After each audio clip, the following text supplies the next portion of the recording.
जी नाज़रीन, मैं आपको अपने प्लेटफॉर्म पे खुशामदीद कहता हूँ। नाज़रीन, हम क्योंकि एजुकेशन सिस्टम के हवाले से एक सीरीज़ शुरू की हुई है, अभी हम जो क्रिश्चियन का एजुकेशन सिस्टम है उसके हवाले से हम बात करेंगे। क्रिश्चियन हमें पता है दुनिया के ऐसे सारे इंसानों को हम क्रिश्चियंस के नाम से याद करते हैं जो ईसा अलैहिस्सलाम पे बिलीव करते हैं, उनके जो ट्रिनिटी का अकीदा है, होली स्पिरिट का अकीदा है, उसको मानते हैं। हम उन्हें क्रिश्चियन के नाम से याद करते हैं। ठीक है, उनका 5 और भी उनके सेक्ट्स हैं, वो चाहे रोमन कैथोलिक हो, ऑर्थोडॉक्स हों, चाहे प्रोटेस्टेंट हों, लेकिन ये सारे जो ग्रुप्स हैं ये एक्चुअली ओवरऑल बिलोंग करते हैं क्रिश्चियनिटी से। इनका अपना एक एजुकेशन का सिस्टम पूरी दुनिया में मौजूद है।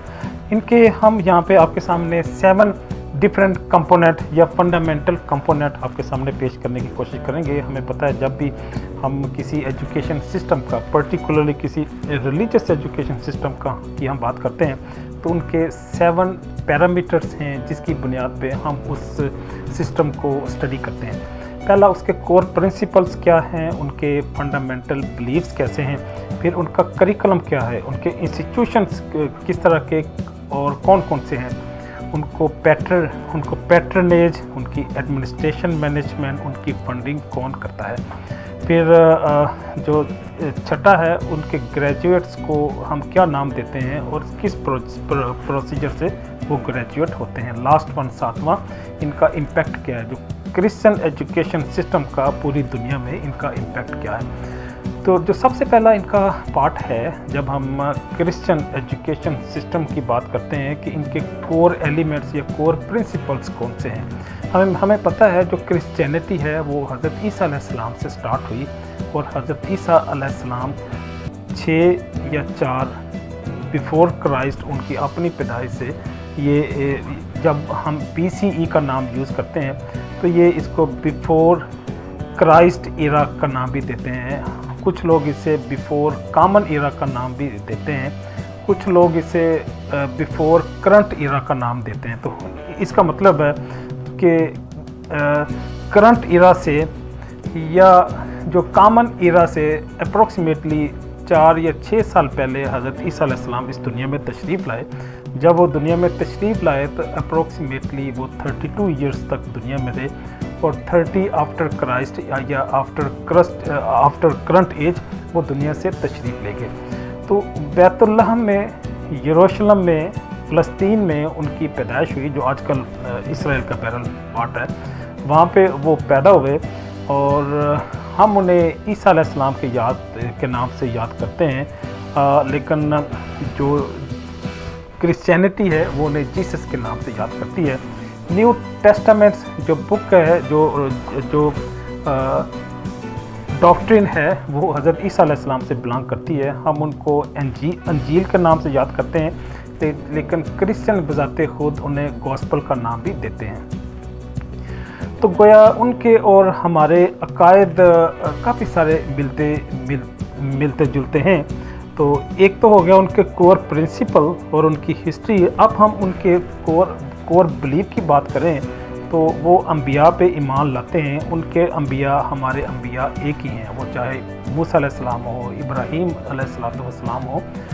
फिर हमारी बुक्स भी एक हैं, वो कुरान पे यकीन नहीं रखते, लेकिन हम तो खैर कुरान को आखिरी किताब समझते हैं अल्लाह की, लेकिन उससे पहले की वो सारी किताबों पे ईमान रखते हैं। न्यू टेस्टामेंट, ओल्ड टेस्टामेंट पे वो बिलीव करते हैं, वो चाहे ज़बूर हो, अंजील हो, तौरात को, इन तीनों बुक्स पे वो बिलीव करते हैं। फिर वो फरिश्तों पे ईमान रखते हैं और आखिरत पे ईमान रखते हैं। गोया उनके चारों ईमानियात हमारी तरह ही हैं, लेकिन वो पार्शल हैं। हम अल्लाह को एक मानते हैं, लेकिन वो उसकी तसलीस में मानते हैं। तसलीस मीन ट्रिनिटी पे मानते हैं।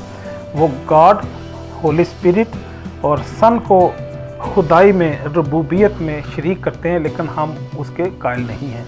और इसके साथ साथ वो ईसा अलैहिस्सलाम को सन ऑफ गॉड मानते हैं, लेकिन हम अल्लाह का नबी, अल्लाह का पैगंबर मानते हैं। इसके साथ साथ वो एंजल को मानते हैं, हमारा भी अकीदा ऐसा ही है। वो लाइफ आफ्टर डेथ को मानते हैं, हमारा भी अकीदा यही है। तो गोया ये उनके फंडामेंटल बिलीव्स हैं। उनका ट्रिनिटी पे यकीन है, हम ट्रिनिटी को नहीं मानते। फिर उनकी रिजरेक्शन या अनेस्थेसिस या री इनकारनेशन पे भी वो यकीन रखते हैं कि इंसान जो है वो मरने के बाद एक नई ज़िंदगी की शक्ल में आता है, लेकिन हम बहरहाल उस पर यकीन नहीं करते। आएगा या आता है, हम इस बिलीव पे कायल नहीं है। करिकुलम क्या है? जो तीसरा कंपोनेंट है इनका क्रिश्चियन एजुकेशन सिस्टम का, इनका करिकुलम ऐसा उस तरह का नहीं है जिस तरह इस्लामिक एजुकेशन का है, जिस तरह तफसीर है, हदीस है, अस्मा और रजाल है, सर्फ और नहव है, और इसमें मंतक है, हिस्ट्री है। लेकिन क्रिश्चियनिटी में ऐसा कोई करिकुलम नहीं है। वो आम जो मुरवज करिकुलम है वही है। उसके साथ साथ जो ग्रेजुएट्स होते हैं इन रेगुलर एजुकेशन सिस्टम के, उन्हीं में से कई सारे लोग फादर बन जाते हैं, प्रीस्ट बन जाते हैं, वो पोस्टर बन जाते हैं। लेकिन इस एजुकेशन के साथ उन्हें क्रिश्चियनिटी भी की कुछ सर्विसेज करनी पड़ती हैं, कुछ प्रैक्टिसेस करनी पड़ती हैं और कुछ कोर्सेज करने पड़ते हैं इनके अपने मिशनरी स्कूल्स में से। उसके बाद वो बाकायदा चर्च का पार्ट बन जाते हैं। उनके क्लरिक, उनके जो एडमिनिस्ट्रेशन है, मैनेजमेंट है या रिलीजियस टाइटल डेजिग्नेशन उन्हें मिल जाते हैं।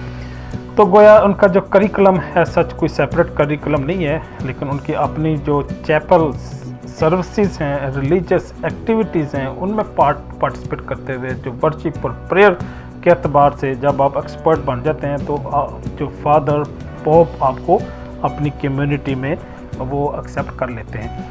इनके इंस्टीट्यूशन मैंने आपको बताया कोई डिफरेंट इंस्टीट्यूशन नहीं है, वही रेगुलर इंस्टीट्यूशन है। सिर्फ ये है कि इनकी सेमिनरीज या थियोलॉजिकल स्कूल्स हैं जहाँ पे कुछ एडिशनल कोर्सेज करने के बाद ये बाकायदा जो क्रिश्चियनिटी के एक्सपर्ट बन जाते हैं। इनकी पैटर्नेज, मैनेजमेंट और फंडिंग कहाँ से होती है? हाँ, इनकी फंडिंग गवर्नमेंट से भी होती है। इनकी फंडिंग, इनकी अपनी ऑर्गेनाइजेशन, एसोसिएशंस भी हैं और कई सारे ऐसे बिजनेस इंस्टीट्यूशंस भी हैं जो इनकी फंडिंग करते हैं। फिर एक अच्छी खासी अमाउंट डोनेशन में इन्हें आती है और मिशनरी स्कूल्स और मिशनरीज कई सारे और प्रोजेक्ट पूरी दुनिया में चल रहे हैं जो अपने रिसोर्सेज खुद से प्रोड्यूस करते हुए इस एजुकेशन सिस्टम को भी फंडिंग करते हैं और इसको हेल्प आउट करते हैं। तो गोया डोनेशन का, इनका ट्रस्टीज का, ऑर्गेनाइजेशन का, businesses, not for profit organisation contribute करती हैं, जिसकी बुनियाद पे ये क्रिश्चियन एजुकेशन सिस्टम आगे से आगे बढ़ता है। इनके ग्रेजुएट्स को हम पास्टर भी कहते हैं, मिनिस्टर भी कहते हैं, ये मिशनरीज भी बनते हैं, ये पोप और फादर भी होते हैं जो चर्च में अपना जो भी इन्हें रोल असाइन होता है वो अपना रोल परफॉर्म करते हैं। इनका इम्पैक्ट क्या है? अगर आपने इन क्रिश्चियन एजुकेशन सिस्टम का इम्पैक्ट देखना है तो आपको पूरे यूरोप का मुताला करना होगा। अगर आप वेटिकन सिटी में जाएं, आप रोम में जाएं, अगर नॉर्थ अमेरिका में कई सारी ऐसी कम्युनिटीज़ हैं वहाँ पे अगर आप जाएं तो आपको इनके एजुकेशन सिस्टम का डीप लेवल पे स्टडी करने का मौका मिलेगा। अपने प्रिंटिंग प्रेस हैं, सफिशेंट रिसोर्सेज हैं और बड़ी खूबसूरत कम्युनिटी है हमारे, क्योंकि जो मुस्लिम और क्रिश्चियंस ये मिलते जुलते लोग हैं तो मुझे बड़ा करीब से इन्हें देखने का मौका मिला और मैंने इन्हें बड़ा इंसान दोस्त, नेक दिल लोग महसूस किया और बग़ैर किसी लालच के, बग़ैर किसी मफाद के भी लोगों की हेल्प और मदद करते हैं। तो गोया ये तो इनका एक पॉजिटिव पहलू है, लेकिन इसी क्रिश्चियनिटी का एक नेगेटिव पहलू भी है जो हम देखते हैं कि जो इराक की वार की सूरत में हमने देखा, हमने इनका रोल बोस्निया में देखा, सर्बिया में देखा और पूरी जो सलीबी जंग थी इसी क्रिश्चियनिटी की भी मैं समझता हूँ कि मिस इंटरप्रिटेशन की बुनियाद पर बर्पा हुई और इस्लाम और क्रिश्चियनिटी की कई साल तक जंग जारी रही। गोया जो बात बताने वाली है वो ये है कि क्रिश्चियन एजुकेशन सिस्टम अपनी जगह पे अपने खदो खाल के साथ, अपने एक मखसूस शेप और स्ट्रक्चर के साथ मौजूद है और ये परफॉर्म और डिलीवर भी कर रहा है। इजाज़त चाहूँगा। अल्लाह हाफिज़।